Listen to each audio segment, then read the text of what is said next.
the jungle of Vietnam, Army Staff Sgt. Jimmy Stewart gave his life to ensure the enemy did not further harm injured platoon mates. He was born December 25, 1942 in West Columbia, West Virginia. When he was 15, his family moved to Middleport, Ohio, where he and his three half-siblings grew up. Stewart enlisted in the Army on April 25, 1960. His first duty assignment was with the 3rd Infantry Division in Germany, where he met and married a German girl. The couple went on to have 2 sons. In November 1963, Stewart left Germany to join the 11th Air Assault Division, which tested and proved air-mobile concepts that would later play a vital role in the Vietnam War.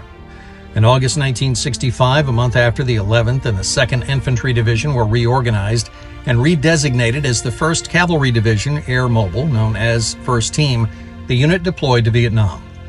Stewart was assigned to Company B, 2nd Battalion, 12th Cavalry Regiment. According to congressional records, nearly half of the division's area of operation was under enemy control at the time.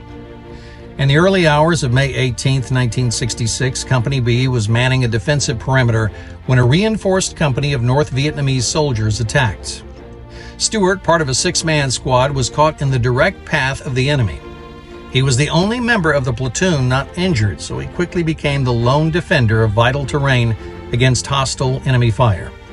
Stewart refused to leave his injured comrades, so he held his ground even when there was a lull in the fight that would have allowed him to withdraw. Instead, he held the company's perimeter, refusing to let the enemy punch through. Stewart's Medal of Honor citation said, "He fought like a man possessed, emptying magazine after magazine at the determined, on-charging enemy." As enemy soldiers converged on his position, they threw grenades that Stewart, without hesitation, picked up and threw back. After Stewart ran out of ammunition, he crawled through intense fire to his wounded teammates and grabbed their unused ammunition. Stewart worked well past the normal point of exhaustion, but he held his position for another 4 hours through 3 more assaults. His defensive maneuvers killed several enemy soldiers and kept the rest from gaining a foothold in the area.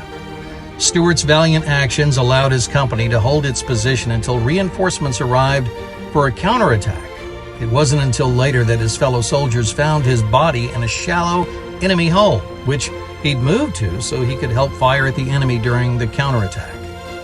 Around him lay 8 dead enemy soldiers, along with evidence of 15 others having been dragged away.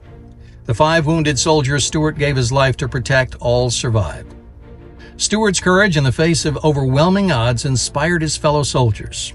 For his dedication to the cause, Stewart's widow received the Medal of Honor on his behalf during a Pentagon ceremony on August 24, 1967.